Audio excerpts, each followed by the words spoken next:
अपने दो तीन तरह के कितने फिजिकल हो गया, फिजियोलॉजिकल हो गया और साइटोकाइन बैरियर हो गया सेलुलर हुआ है। और अब कौन सा पढ़ना है? Cytokine barrier. तो आपने हेडिंग डाल के 4-5 बातें लिख ली साइटोकाइन बैरियर के बारे में सारी। अब अपन बात करते हैं साइटोकाइन बैरियर एक्चुअली होते क्या है। तो बेटा ये जी एक सेल है, नॉर्मल सेल है, आपकी बॉडी में कोई भी सेल हो सकती है, तो एक सेल है। इस सेल के ऊपर एक वायरस ने अटैक कर दिया, तो ये रहा एक वायरस। इस वायरस ने इस सेल के ऊपर क्या कर दिया बेटा? Infection. Virus A cellular, virus कैसे होते हैं? ए सेलुलर होते हैं ना। तो वायरस में सेल नहीं होती है, वो बॉडी के बाहर है तो निर्जीव है, और किसी सजीव के अंदर चला गया तो सजीव हो जाएगा, लिविंग हो जाएगा ना। तो वायरस ने किसी सेल में अटैक कर दिया, तो जैसे ही वायरस इस सेल में अटैक करता है तो वायरस क्या करता है? यहाँ पे मल्टीप्लिकेशन शुरू कर देता है। वायरस अपना जेनेटिक मटेरियल डीएनए या आरएनए जो होता है, इसके जेनेटिक मटेरियल के साथ जोड़ करके अपनी बहुत सारी कॉपी बनाता है, और अपनी कॉपी बना के बाहर भेजता रहता है, और उस सेल से बहुत सारे वायरस बन के निकलते हैं। एक ही बार में सेल फट जाएगी और सारे वायरस एक साथ बाहर आ जाएंगे तो बोलेंगे लाइटिक साइकिल है, और एक एक करके बाहर आते जाएंगे, लगातार सेल बनाते जाएगी, बोलेंगे लाइसोजेनिक साइकिल है। चाहे लाइटिक साइकिल चाहे लाइसोजेनिक साइकिल, आखिरकार ये जिस सेल में वायरस का इन्फेक्शन हो जाए वो वायरस बना के निकालेंगे। तो यहां पर क्या होगा? वायरस का मल्टीप्लिकेशन, बोले तो वायरल मल्टीप्लिकेशन। अब ये वायरल मल्टीप्लिकेशन की सारी प्रोसेस आपको अगले चैप्टर में पढ़ा देंगे, जहां पर डीएनए वगैरह पढ़ाएंगे डीएनए वाले चैप्टर में। पर कुल मिला के तो समझ गए कि किसी भी सेल पर वायरस अटैक करता है तो क्या करता है? अपना जेनेटिक मटेरियल उस सेल के साथ जोड़ता है और फिर अपनी बहुत सारी कॉपी बना के उस सेल से बाहर निकालता है। बोले तो ये सेल जिस पे वायरस ने अटैक किया, ये खुद एक वायरस की फैक्ट्री बन चुकी है। हमारी बॉडी की सेल है, बट कब्जा किसने कर लिया? वायरस ने। समझ गए कि समझ गए? तो अब ये जो है ये सेल वायरस से इन्फेक्टेड हो गए, तो इसको बोलेंगे वायरल इन्फेक्टेड या वायरस इन्फेक्टेड सेल। तो ये हो गई वायरस इन्फेक्टेड सेल। जब भी कोई वायरस इन्फेक्टेड सेल होती है तो ये वायरल इन्फेक्टेड सेल जो होती है कुछ केमिकल का रिलीज करती है, उन केमिकल्स को कहते हैं इंटरफेरॉन। क्या कहते हैं? इंटरफेरॉन। तो ये सेल चुपचाप नहीं बैठेगी, हालांकि पूरी सेल जो है ये एक वायरस के कब्जे में है, लेकिन फिर भी ये कुछ ऐसा करेगी, कुछ केमिकल रिलीज करेगी, उन केमिकल्स को कहेंगे हम इंटरफेरॉन्स। तो इसने क्या रिलीज कर दिया बेटा? इंटरफेरॉन्स।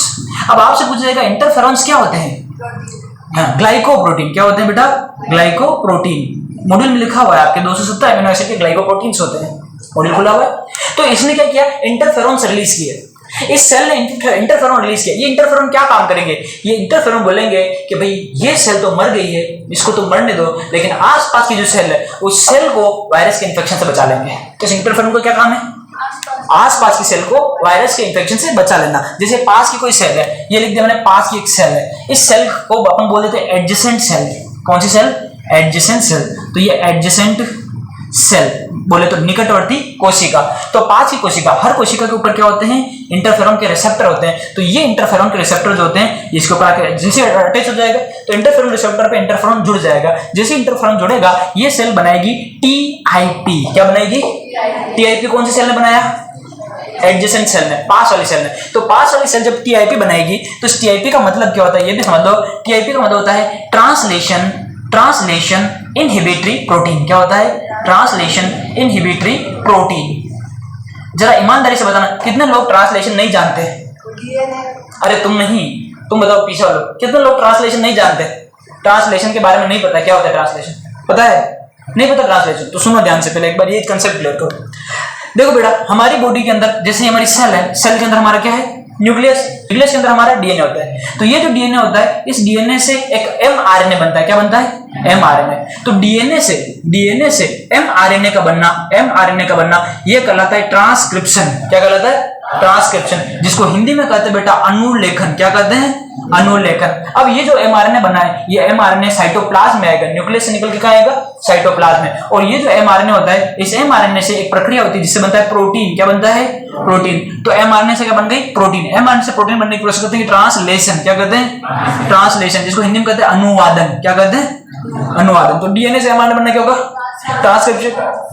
एमआरएनए से प्रोटीन बनना, और डीएनए से डीएनए बनना ये कहलाता है रेप्लिकेशन। क्या कहलाता है? रेप्लिकेशन। तो जब भी कोशिका विभाजन करती है तो एक कोशिका से दो कोशिका होनी पड़ती है, तो वो क्या करती है? रेप्लिकेशन करती है पहले डीएनए का। समझे कि नहीं समझे? और डीएनए का रेप्लिकेशन सेल डिवीजन की एस फेज में होता है। आप 11 में पढ़ते हैं, है ना? सेल डिवीजन की एस फेज होती है ना, प्रोफेज, मेटाफेज, एनाफेज, टेलोफेज। इसमें होती है इंटरफेज। इंटरफेज का होता है ना G1 S G2।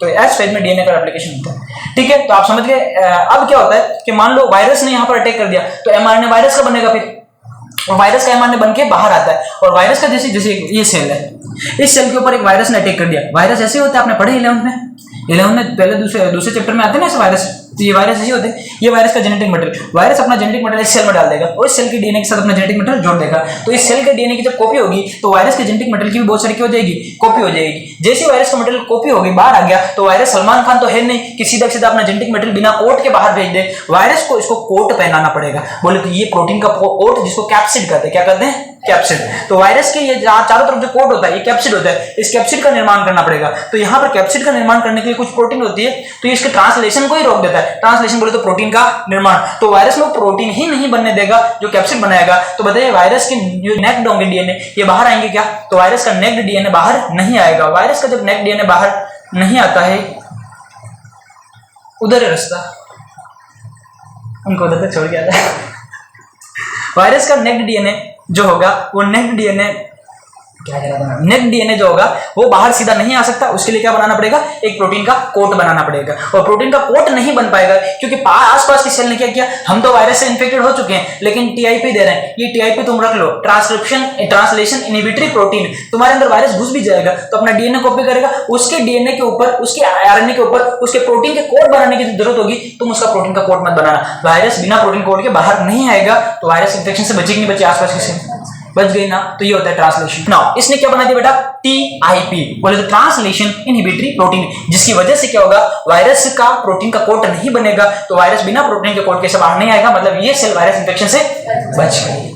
तो जब भी किसी सेल में वायरस का इंफेक्शन होता है तो इंटरफेरोन रिलीज करती है, और वो इंटरफेरोन एडजेसेंट सेल्स को, आसपास सेल्स को इंटरफेरोन रिसेप्टर पर जुड़ के उनसे क्या बनवाते हैं, टीआईपी, और ये टीआईपी आसपास की सेल को इंफेक्शन से बचा लेते हैं। बोलो बात समझ में आया कि नहीं?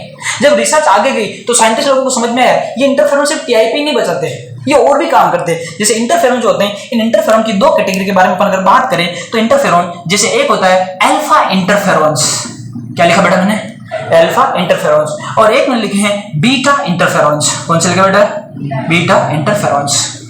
इनको पता चला कि इंटरफेरन को तो आप डिजीज के ट्रीटमेंट में भी यूज कर सकते हैं, तो डिस्कवरी हुई, पता चला इंटरफेरन से वायरस इंफेक्शन से ही नहीं बचा रहे बल्कि कोई डिजीज हो तो उस डिजीज के ट्रीटमेंट में भी इनका इंटरफेरन का यूज कर सकते हैं। जैसे एड्स पेशेंट को या कैंसर पेशेंट के अंदर अल्फा इंटरफेरन काम में आते हैं, और यहाँ पर बीटा इंटरफेरन जो होते हैं ये कुछ ऑटो इम्यून डिसऑर्डर में काम आते हैं। तो ये अल्फा इंटरफेरन, ये अल्फा इंटरफेरन क्या काम करता है, it give to AIDS patient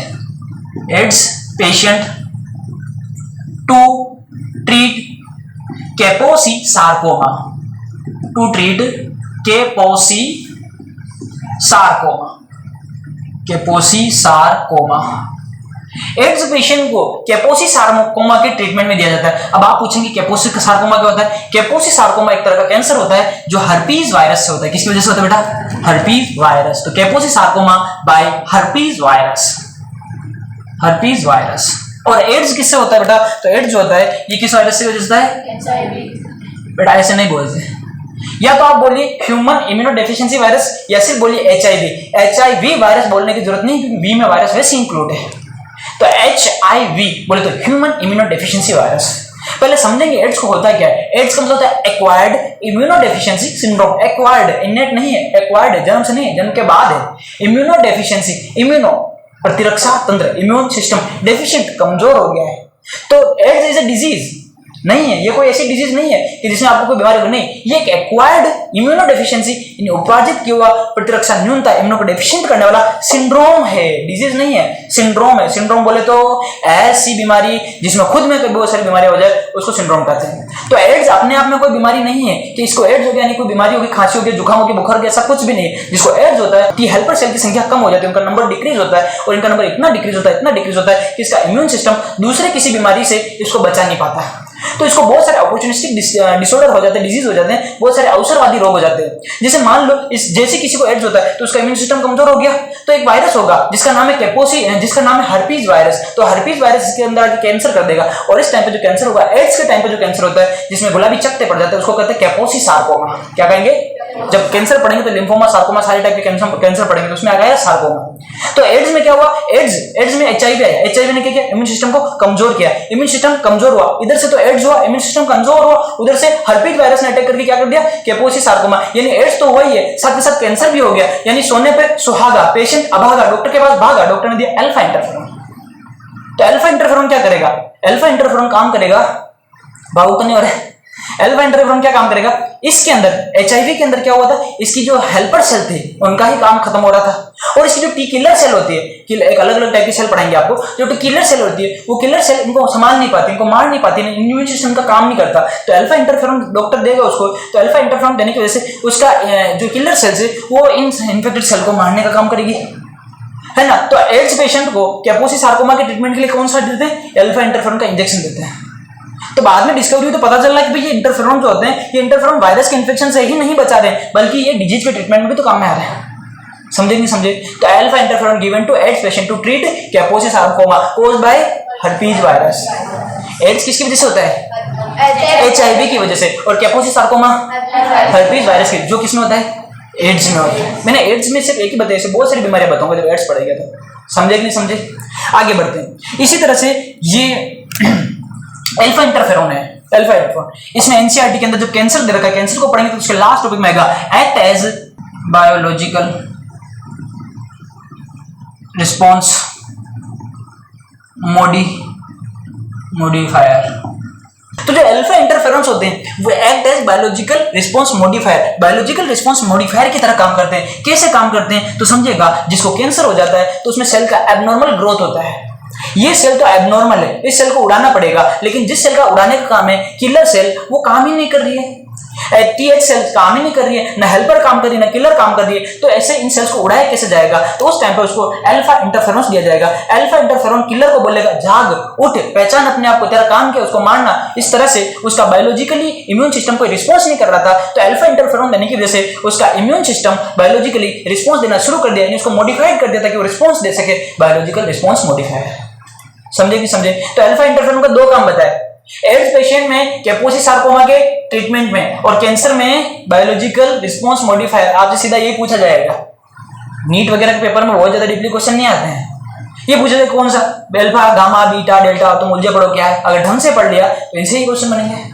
समझे नहीं समझे? तो अल्फा इंटरफेरॉन के दो काम बोलो, एड्स में कैपोसी सार्कोमा के ट्रीटमेंट में एड्स पेशेंट को देंगे, और biological immune biological response modifier. समझे नहीं समझे? और बीटा इंटरफेरॉन, ये बलिंग बता रहा है एक्स्ट्रा, बीटा इंटरफेरॉन ये जो होता है slow the progression of multiple sclerosis,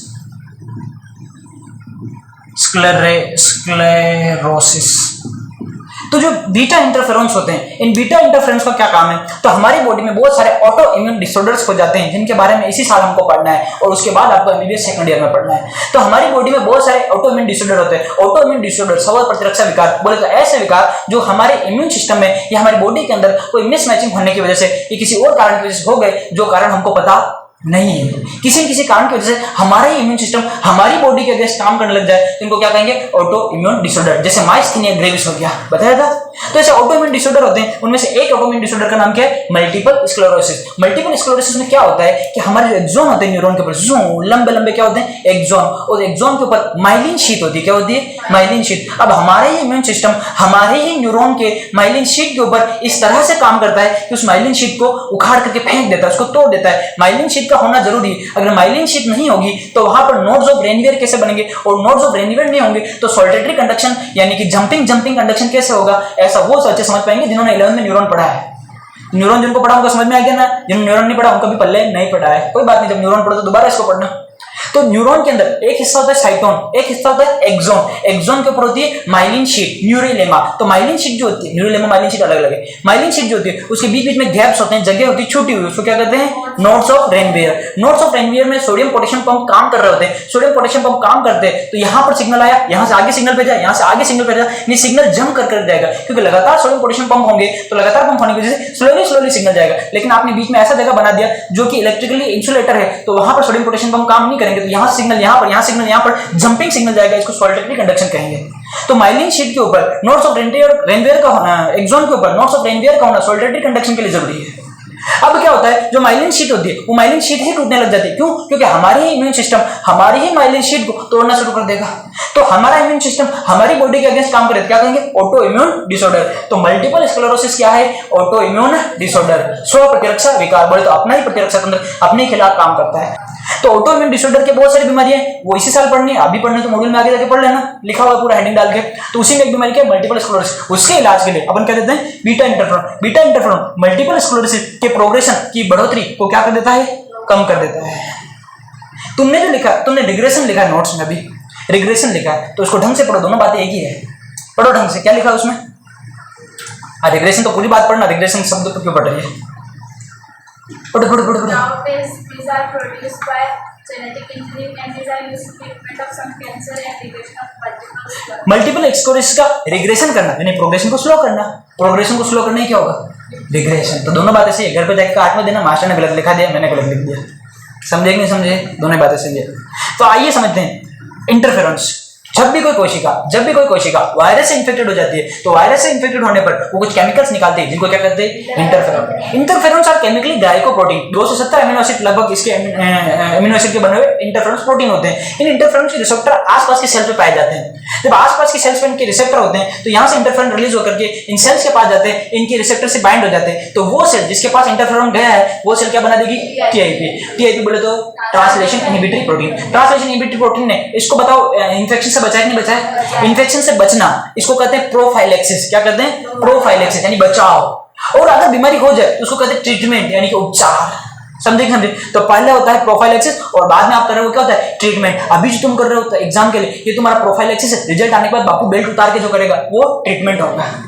तो यहां पर ये क्या हुआ है, प्रोफाइलेक्सिस। क्या हो गया बेटा, कैमरा में आ रहा है, प्रोफाइलेक्सिस, समझ गए। और ये क्या है, ट्रीटमेंट। तो मतलब इंटरफेरोन का यूज प्रोफाइलेक्सिस में होता है कि ट्रीटमेंट में, दोनों में होता है ना। तो यह प्रोफाइलेक्सिस जब आगे डिस्कवरी हुई तो पता चला इंटरफेरोन जो होते हैं उनका उपयोग आप डिजीज ट्रीटमेंट में भी कर सकते हैं। तो हमने क्या किया, अल्फा इंटरफेरोन को किसमें देना शुरू कर दिया, एड्स पेशेंट को। अल्फा इंटरफेरोन को किसको देना शुरू कर दिया, कैंसर पेशेंट को। बीटा इंटरफेरोन को किसको देना शुरू कर दिया, ऑटोइम्यून डिसऑर्डर वाले पेशेंट को। तो इस तरह से हमने इसको समझा नहीं समझे कि डिजीज ट्रीटमेंट में काम आ रही है।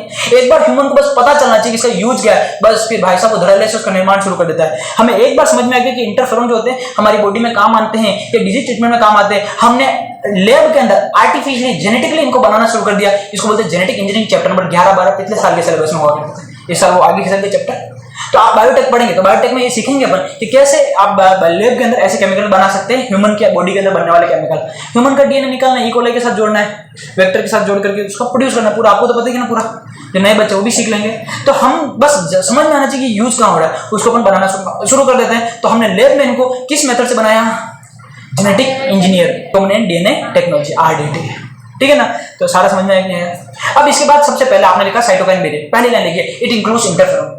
साइटोकाइन बैरियर में क्या शामिल होते हैं, इंटरफेरोन। और कल का क्वेश्चन है कि सेलुलर बैरियर में क्या शामिल होते हैं, इंटरफेरोन। टिक करके मास्टर गलत कैसे हो गया, ऐसा नहीं करना है। सेलुलर पूछे तो इंटरफेरोन नहीं जाएगा, किसमें जाएगा, साइटोकाइनिन बैरियर में। कौन सा होता है, काइन होता है, काइनिन नहीं होता है। ऑक्सीजन, जिबरेलिन, साइटोकाइनिन वो हार्मोन है, ये साइटोकाइन है, बात ध्यान रखना। ठीक है ना। तो साइटोकाइन बैरियर में क्या होता है, इंटरफेरोन होता है। कौन होता है, इंटरफेरोन। दूसरी लाइन आपने लिखी है, क्या लिखा है, इट इज एंटीवायरल प्रोटीन। ये किसके अगेंस्ट काम करती है, वायरस के अगेंस्ट काम करती है। अगला क्या लिखा आपने, secreted by virus infected cell. पूछ जाएगा वायरस इन्फेक्टेड सेल के आसपास की सेल इंटरफेरोन सिक्रेट करती है कि नहीं करती है, नहीं करती है। हाँ मत करो, नहीं करती है। वायरस इन्फेक्टेड करती है, उसके आसपास वाली नहीं करती। आसपास वाली क्या करती है, टीआईपी रिलीज करके आसपास छोड़ती है, नहीं करती, वो तो अपने अंदर करते हैं। इसके बाद आपने क्या लिखा, नेवर किल द वायरस। ये कभी वायरस को नहीं मारता, इंटरफेरोन वायरस को मारता है क्या, नहीं। इसकी अगली पीढ़ी को नहीं आने देगा, उसके कपड़े ही नहीं बनाएगा, तो बिना कपड़ों का वायरस बाहर कैसे आएगा। आगे, not virus specific but species specific. मतलब हमने जब इनकी डिस्कवरी की और हमने इनको समझा तो समझ में आया, मान लो जुकाम हो गया तो जुकाम के लिए किसी वायरस के लिए एक इंटरफेरोन बनाए तो पर्टिकुलर उसी वायरस के लिए नहीं बल्कि दूसरे वायरस के लिए भी काम करेगा। तो किसी वायरस के लिए स्पेसिफिक नहीं होता है, इसीलिए तो यहाँ पर देखिए वायरस के लिए स्पेसिफिक नहीं होता, तो आप इसको एक इंटरफेरोन को बहुत सारे वायरस के लिए यूज कर सकते हैं। बोलो बात समझ में एक नहीं, तो वायरस स्पेसिफिक नहीं होता है। और ऐसा नहीं कि हर वायरस के कैसे बनता है, एड्स के पेशेंट में तो बनता ही नहीं है। एड्स वाला जो वायरस होता है पहले ही काम ये करता है, उस सेल को इंटरफेरोन बना देगा, आज सेल की बचेगी कैसे। एड्स वाला वायरस जो होता है खुद की सेल को इंटरफेरोन बनाने नहीं देता, उसके इंटरफेरोन वाली मशीनरी को ही ब्लॉक कर देता है। सिर्फ एड्स का वायरस ये कर लेते, बताओ दूसरे कितने करते होंगे, समझे नहीं समझे। इसी तरह से ऐसे वायरस जो आपको जुकाम कर देते हैं, इनकी कैटेगरीज को, ऐसे बहुत सारे वायरस होते हैं जो आपको जुकाम करते हैं, इनकी कैटेगरीज को मिलाकर कहा राइनो वायरस। तो जो राइनो वायरस होते हैं उनकी कैटेगरी में भी आप देख सकते हैं, है ना। तो ये ऐसा नहीं कि एक बार इंटरफेरॉन बच गया तो कभी ऐसा होता तो कभी एड्स होते ही नहीं, फिर बीमारी होती नहीं। ये कुछ ही सेल तक पहुंच जाता है, जिन तक पहुंच जाता है वो बड़ी खुशकिस्मत होती है कि उनमें वायरस का इन्फेक्शन नहीं होता है। लेकिन बॉडी के हर सेल तक नहीं पहुंच पाता है तो वायरस का इन्फेक्शन बॉडी में होता है, क्योंकि इंटरफेरॉन के पहुंचने की रेट और वायरस की मल्टीप्लिकेशन रेट, ये रेट ज्यादा होती है, समझे। बट हमने कहा it is not viral specific, virus specific नहीं है बट स्पीशीज स्पेसिफिक है। बोले तो मेरे इंटरफेरॉन, मेरे अंदर कोई इन्फेक्शन हुआ तो मैं अपने इंटरफेरॉन तुम्हारी बॉडी में इंजेक्ट कर दूं तो तुम्हारी सेल्स को इन्फेक्शन से बचा लेंगे। मैं ऐसा सोचता हूं कि मैं ह्यूमन हूं तो आप भी होमो सेपियंस हैं, आप भी ऐसा सोचते हैं क्या? नहीं सोचते? अच्छा तुम होमो सेपियन हो, जानवर हो क्या? एक ही स्पीशीज हो ना, तो मेरा इंटरफेरॉन तुम्हारे अंदर काम करेगा नहीं करेगा? करेगा। तो स्पीशीज स्पेसिफिक होते हैं, मेरा इंटरफेरॉन गधों में काम नहीं करेगा।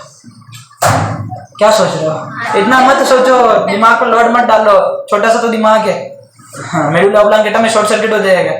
चलिए, तो ये वायरस स्पेसिफिक नहीं होते बट स्पीशीज स्पेसिफिक होते हैं। पहली चीज तो इसको एक और तरीके से समझाते हैं, ये वायरस स्पेसिफिक नहीं होते बट स्पीशीज स्पेसिफिक होते हैं। बोले तो ये अगर लिम्फोसाइट है तो लिम्फोसाइट ने जो रिलीज किया वो बॉडी की ही दूसरी लिम्फोसाइट के काम में आएगा, दूसरी सेल के काम में नहीं आएगा। तो बॉडी की एक लाइन ऑफ सेल के काम में आता है, दूसरी सेल्स उसको यूज नहीं कर सकती। इसको भी आप समझ सकते हैं स्पीशीज स्पेसिफिक, या फिर समझ सकते हैं कि एक स्पीशीज को काम में लेना है ना। और वायरस में चलता है, कोई वायरस स्पेसिफिक नहीं है। अगला पॉइंट, आजकल नाउअडेज इनको क्या बनाया जा रहा है, पता चल गया इनका उपयोग डिजीज ट्रीटमेंट में होता है तो इनको लैब में जेनेटिक इंजीनियरिंग द्वारा बनाया जा रहा है। इनका ऑटोइम्यून डिजीज के लिए और एड्स के लिए, कैंसर जैसे पेशेंट में इनको यूज किया जा रहा है इलाज के लिए। बोलो बात समझेंगे, एक टॉपिक पर ही 1 घंटा निकल गया, बताओ कैसे बायोलॉजी कंप्लीट करेंगे? देखो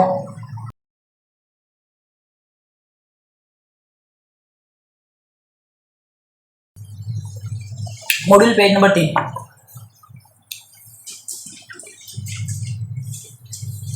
देखो जी, एक बात करते हैं अपन स्वेलिंग। स्वेलिंग क्या समझते हैं आप लोग स्वेलिंग से? सूजन। स्वेलिंग दो तरह की होती है, एक होती है पेनफुल स्वेलिंग और एक होती है पेनलेस स्वेलिंग। हिंदी वर्ड क्या हुआ? स्वेलिंग दो तरह की, बोले तो कौन कौन सी? दर्द वाली और बिना दर्द वाली। तो वो आपकी हेडिंग मिलेगी आपको इन्फ्लामेशन, मिली heading inflammation. What is inflammation? किसी भी लोकल टिश्यू में, जैसे यहाँ पे क्या एक इंजरी हुई, इंजरी की वजह से देखो रेडनेस आ गई, देखो इधर रेडनेस आ गई, इंजरी की वजह, इतना कितना मारूंगा देख लो ना एक ही बार में, रेडनेस आ गई। तो जैसे रेडनेस आएगी, क्यों है ये रेडनेस? जैसे वहां पर इंजरी हुई तो वहां पर वेजोडाइलेशन हुआ, ब्लड बाहर छना तो वहां पर रेडनेस आ गई। बोले तो रूबर, देखो पहला रूबर मिला, तो रूबर वहां पर इन्फ्लामेशन के स्टेप में पहला स्टेप होता है रूबर, रेडनेस हो जाती है। जब रेडनेस आ ही गई है तो यहाँ पे सेल्स ज्यादा ही मेटाबॉलिकली एक्टिव हो जाएगी, तो बोले वहां पर मेटाबॉलिक एक्टिविटी ज्यादा हो जाएगी, हॉट हो जाएगा, गर्म हो जाएगा। और गर्म के लिए एक शब्द यूज करते हैं कैलोरी, तो कैलो, दूसरा शब्द क्या हो गया? कैलो। फिर यहाँ पर आ जाएगी सूजन, क्या हो जाएगा? स्वेलिंग। अरे उसमें लिखा हुआ है बोलो क्या आ जाएगी? स्वेलिंग। और यहाँ पर दर्द होगा, बोले तो पेन, और पेन को क्या बोला? डोलर। अरे उधर देखो मिला, तो रूबर, केलर, स्वेलिंग और डोलर। इनमें सबसे ज्यादा खतरनाक होता है पेन या डोलर। अब क्या होता है? It is a local immune response. जब भी कोई टॉक्सिन हमारे अंदर एंटर करता है या कोई इंजरी होती है, कोई इंजरी हो जाए, आप गिर गए, रगड़ लग गई, चोट लग गई, या फिर मान लीजिए किसी मधुमक्खी ने बाइट कर लिया और इसका टॉक्सिन आपके अंदर आ गया, तो टॉक्सिन विनम या किसी बाहरी एंटीजन के अगेंस्ट या फिर किसी इंजरी के अगेंस्ट आपके लोकल टिश्यू के अंदर स्वेलिंग हो जाए और दर्द हो तो उसको कहते हैं इन्फ्लामेशन। तो बेसिकली स्वेलिंग दो टाइप की होगी, ऐसी स्वेलिंग, ऐसे सूजन जिसमें दर्द होता है, और ऐसे सूजन जिसमें दर्द नहीं होता। जिसमें दर्द होता है बेटा उसको कहते हैं इन्फ्लामेशन। क्या कहते हैं? इन्फ्लामेशन। और जिसमें दर्द नहीं होता है उसको कहते हैं इडिमा। क्या कहते हैं? Edema. Edema, EDEMA, edema. Both spells are correct है, दोनों ही स्पेलिंग सही है। एक तो है इडिमा, एक है इन्फ्लामेशन। क्या फर्क है दोनों में? सूजन जिसमें दर्द हो क्या कहेंगे? इन्फ्लामेशन। और सूजन जिसमें दर्द ना हो इडिमा। समझे नहीं समझे? तभी मैंने जो किया, ये क्या है? इडिमा। मर जा, इन्फ्लामेशन है, दर्द हो रहा है ना, तेरा करूँ तेरे को हो जाएगा, पता चल जाएगा। 3-4 बार इधर नशे फाड़ रहा हूँ मैं और तू है जो इडिमा हो रहा है। इन्फ्लामेशन, ये पैर में क्या हो रहा है मेरे? इन्फ्लामेशन। कैसे पता इन्फ्लामेशन है? दर्द से चिल्लाता हूँ ना मैं, तो इन्फ्लामेशन है। तो इन्फ्लामेशन क्या होता है? एक लोकल इम्यून रिस्पॉन्स होता है, लोकल इम्यून रिस्पॉन्स होता है। दोनों आपस में एक दूसरे की चुनटे मत भरो, लोकल इम्यून रिस्पॉन्स होता है। देख रहा हूं मैं, चेक करो, इडिमा होता है, इन्फ्लामेशन होता है, तो उसकी कमर पर नजर ही नहीं आएगा।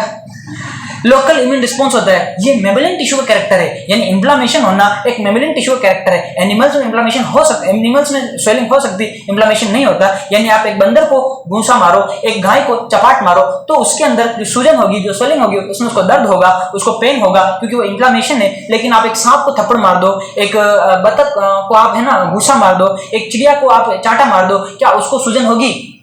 हाँ, सूजन होगी, सूजन होगी, बट दर्द नहीं होगा, क्योंकि दर्द को रिसीव करने के लिए ये कुछ प्रोस्टाग्लैंडिन्स का खेल होता है, और प्रोस्टाग्लैंडिन मेमल्स में होते हैं। आपको पता है कि मेमल्स का कैरेक्टर, इन्फ्लामेशन मेमल्स का कैरेक्टर है। ऐसा नहीं मैं हवा में बातें कर रहा हूँ, मॉड्यूल में लाइन पढ़ो, इंग्लिश वाले लाइन पढ़ो, लिविंग मेमेलियन टिश्यू मिला। तो जिंदा मेमल्स का कैरेक्टर है, मरे हुआ का नहीं है, जिंदा का है, प्लस मेमल्स का है। मरे हुए में सूजन नहीं आती है, सब मरे हुए भी तो फूल जाते हैं, सूजन तो भी इन्फ्लामेशन थोड़ी ना हुआ, समझे? तो यहाँ पर देखिए मेमल्स का कैरेक्टर है। कुछ दिन पहले मैंने क्वेश्चन पूछा था, आपको उसका आंसर मिल गया, समझ गया ना? तो गाय को अगर आप चोट मारेंगे तो उसमें दर्द होगा नहीं होगा? उसको होगा। अरे वो मेमल से होगा। बंदर को होगा नहीं होगा? सुअर को होगा नहीं होगा? गधों को होगा नहीं होगा? होगा, है ना? लेकिन एक बतख को, एक चमगादड़ को, डॉल्फिन को, वेल को, हाथी को, लेकिन शेर को, और बताइए वो जो होती है ना उड़ती रहती है गौरैया, उसको होगा कि नहीं होगा? क्यों नहीं होगा? मेमल नहीं है ना? समझ गए कि समझे? क्लियर है? ओके। तो यहाँ पर दो तरह का होगा, पेनफुल इन्फ्लामेशन और पेनलेस एडिमा। आपने किसी में देखा है इन्फ्लामेशन? तो आपने देखा ही होगा।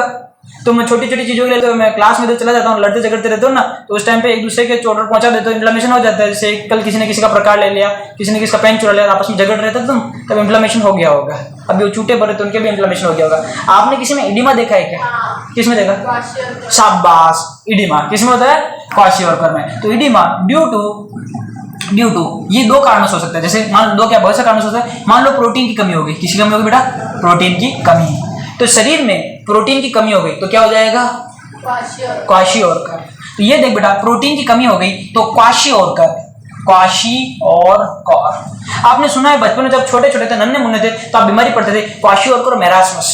सिर्फ प्रोटीन की कमी से हो तो बोलो क्वाशियोर्कर, और प्रोटीन एनर्जी दोनों की कमी से हो तो बोलो मेरास्मस। और याद करना भी कितना आसान है, केवल प्रोटीन क्वाशियोर्कर, केवल प्रोटीन क्वाशियोर्कर, सबका मिला जुला मेरास्मस। तो मिला जुला मेरास्मस, केवल प्रोटीन क्वाशियोर्कर। तो बताइए, क्वाशियोर्कर में प्रोटीन की कमी होगी तो बॉडी में स्वेलिंग होगी कि नहीं होगी? होगी। क्या दर्द होगा कि नहीं होगा? नहीं होगा। इसीलिए जो क्वाशियोर्कर बेबीज होते हैं उनके अंदर प्रोटीन की कमी होती है, तो उनका बेली जो होता है, पेट जो होता है, उस पेट पे क्या आ जाती है? सूजन आ जाती है। लेकिन इस चीज का उसको दर्द, दुख तो होता है, दर्द नहीं होता। समझे नहीं समझे? आगे प्रोटीन की कमी और बताता हूँ। आपके ब्लड के अंदर एल्बुमिन प्रोटीन होती है ना, और ये ब्लड का ऑस्मोटिक प्रेशर मेंटेन करती है। बोले तो blood colloidal osmotic pressure, BCOP, kidney में पढ़ा है था पूरा, तो बीसीओपी मेंटेन करती है। अब किसी के अंदर एल्बुमिन प्रोटीन की कमी हो गई तो बेटा, एल्बुमिन की कमी हुई तो प्रोटीन की तो कमी हुई ना, तो भी उसमें क्या हो जाएगा? इन्फ्लामेशन नहीं होगा, इडिमा हो जाएगा। इसी तरह से रीनल फेलियर बोले तो किडनी फेल हो गई। और समझो रीनल फेलियर हुआ है, इलेक्ट्रोलाइट्स का बैलेंस बिगड़ा है, तो बॉडी में सूजन आएगी कि नहीं आएगी? आएगी। समझे कि समझे? मेरे को एक कॉमन सा क्वेश्चन पूछ रहा हूँ, सोच समझ के आंसर देना। एक बीमारी है जिसमें पैर सूज के हाथी जैसा हो जाता है, जिसको हाथी पांव रोग या फाइलेरियासिस कहते हैं, है ना? तो बताइए इसमें एडिमा है या इन्फ्लामेशन है? सोच समझ के बोलो, एडिमा या इन्फ्लामेशन? कैसे कह रहे हो आप लोग एडिमा? क्योंकि उसमें पैर में सूजन आ जाती है, तुम्हारी टाट, ये इन्फ्लामेशन है। हाँ, अब तो सब इन्फ्लामेशन ही बोलेंगे। एग्जाम्पल, ऐसा नहीं है कि मैंने कह दिया तो होगा। एनसीईआरटी खोलो, चित्र देखो, जो चित्र देख के तुम खुश होते रहते हो। नाले को जल्दी देखो। Slowly developing chronic inflammation. तो बोलो, कितनी छोटी सी लाइन से एनसीईआरटी ने क्वेश्चन बना सकते। अभी तक बनाया नहीं ऐसा क्वेश्चन, लेकिन आने वाला सालों में ऐसा क्वेश्चन बनेगा कि एडिमा है कि इन्फ्लामेशन है। उसमें खुद एनसीईआरटी लिख रही क्रोनिक इन्फ्लामेशन है, तो आपको ना तो इसको एडिमा करने वाले, है ना? और इसी चक्कर में तुम एक क्वेश्चन गलत कर देते हो। ओके, ध्यान रखना। इसका एग्जांपल है फाइलेरियासिस, बोले तो एलिफेंटियासिस बोले तो हाथी पांव रोग, एक होता है कर्मी हेलमिंथ जिसको बोलते हैं वुचेरिया ब्रेनकोफ्टाई, एक मच्छर होता है जिसको बोलते हैं फीमेल क्यूलैक्स मॉस्किटो। उस मॉस्किटो के बाइटिंग की वजह से आपके बॉडी के अंदर वो एंटर कर जाता है। जब बॉडी में एंटर करता है तो आपकी बॉडी में दौड़ने वाले फ्लूइड के रूप में दो चीजें होती है। आपको लगता है ब्लड ही दौड़ रहा है, तो ऐसा नहीं है, ब्लड के अलावा और दौड़ता है, उसको कहते हैं लिम्फ। तो ब्लड वेस्कुलर सिस्टम होता है प्लस लिम्फेटिक सिस्टम होता है। ब्लड के लिए आप जानते हैं आपके अंदर क्या है, हार्ट है जो लब और डब धड़कता रहता है और आपके हार्ट को ब्लड को सर्कुलेट करता रहता है। लेकिन जो लिम्फ होता है उसके लिए भी तो कुछ है, सिस्टर्ना काइनी। तो देखिए उसमें इतना प्रेशर नहीं होता है। तो सिस्टर्ना काइनी, ये देखिए आपका पूरा बॉडी का जो लिम्फ होता है ये ऊपर से नीचे तक वापस आता है यहाँ पर सबक्लेवियन वेन्स के अंदर। तो सबक्लेवियन वेन्स में जब आता है तो ऊपर वाले लिम्फ का आना बिल्कुल आसान होता है, लेकिन नीचे वाला लिम्फ जो होता है वो अगेंस्ट ग्रेविटी कितनी एटीपी खर्च करके ऊपर तक पहुंच रहा होगा। तो नीचे वाला लिम्फ अगेंस्ट ग्रेविटी एटीपी खर्च करके ऊपर तक पहुंच रहा है और ऊपर तक पहुंचने में उसको काफी एटीपी खर्च करने पड़ते हैं। लेकिन एक होता है वुचेरिया ब्रेनकोफ्टाई, वो वुचेरिया ब्रेनकोफ्टाई आपके लोअर लिम्फ नोड्स में ही क्या कर देता है, इन्फेक्शन कर देता है, जिसकी वजह से वहां पर जो ऊपर की तरफ इनका सर्कुलेशन हो रहा है उसको रोक देता है और नीचे लगातार लिम्फ जमा होने की वजह से उनका लिम्फ नोड का साइज बढ़ता रहता है और पेट बढ़ के किसके जैसा हो जाता है, हाथी की जैसे। क्या बोलते हैं, हाथी पांव। फोटो दिख रहा है आपको। और ऐसा ही नहीं कि यहीं तक रुक जाएगी, अगर इंफ्लेमेशन लगातार बढ़ता रहेगा तो आपके टेस्टिस वगैरह तक ये चला जाएगा और फिर आगे आपको बताइए, फोटो में आप देख सकते हैं, है ना। टेस्टिस में भी क्या हो गया, हाँ, ग्रोस डिफॉर्मिटी इंफ्लेमेशन। वहां पे देखो एक शब्द आ रहा है, पढ़ो। ग्रोस डिफॉर्मिटीज, कुरूपता, है ना। तो ग्रोस डिफॉर्मिटीज आ गई, कुरूपता आ गई, है ना। तो ये टेस्टिस वगैरह में आ रही है, समझे नहीं समझे। छोटे छोटे क्वेश्चन गलत करोगे क्या। तो क्वाशियोर्कर बेबीज में क्या होता है, ईडीमा होता है, और फाइलेरिया में क्या होता है, इन्फ्लेमेशन। और ये मैं कहां से कह रहा हूं, क्योंकि एनसीईआरटी में लिखा है फाइलेरिया के लिए स्लोली डेवलपिंग क्रोनिक इन्फ्लेमेशन। बेटा ध्यान रखना, एक होता है एक्यूट बोले तो तुरंत, एक होता है क्रोनिक दीर्घकालिक। तो दीर्घकालिक शोथ है लिखा हुआ हिंदी के एनसीईआरटी, दीर्घकालिक शोथ है, एक्यूट नहीं, अचानक नहीं होता है, लंबे समय से होता है। तो क्रोनिक इन्फ्लेमेशन याद रख लोगे, ओके। और कुछ जाना चाहते हैं इसमें, फटाफट देख लो 4 पॉइंट्स मॉड्यूल में, पेज नंबर 3 पर। इन्फ्लेमेशन, एक बॉक्स दिया होगा, नालायक को बॉक्स मॉड्यूल में मिला। इस बॉक्स के अंदर देखो, सबसे पहले इन्फ्लेमेशन के बारे में बता रखा है, मेमेलियन टिश्यू कैरेक्टर है ना, और उसके बारे में बता रखा है 4 स्टेप्स। सबसे पहले रेडनेस बोले तो रूबर, ये ग्रीक लेटर्स होते हैं ना, यानी इसका एक और नाम क्या है, एरिथ्रेमा, रेडनेस के लिए, है ना। यहाँ पे ब्लड सर्कुलेशन बढ़ जाता है ड्यू टू वेजोडाइलेशन होगा तो ब्लड से बाहर आएगी नहीं सेल्स। अगला बोलो केलर, बोले तो हीटिंग, गर्म हो जाएगा क्योंकि मेटाबॉलिक एक्टिविटी बढ़ जाएगी। तीसरा बोलो स्वेलिंग आ जाएगी, सूजन आ जाएगा। अगला बोलो पेन होगा, पेन बोले तो डॉलर, है ना। और सबसे खतरनाक क्या होता है इसमें, पेन, ये दर्द ही बर्दाश्त नहीं होता भाई साहब, इस दर्द की वजह से ही क्लासेस छोड़नी पड़ती है, ठीक है, नोट करो।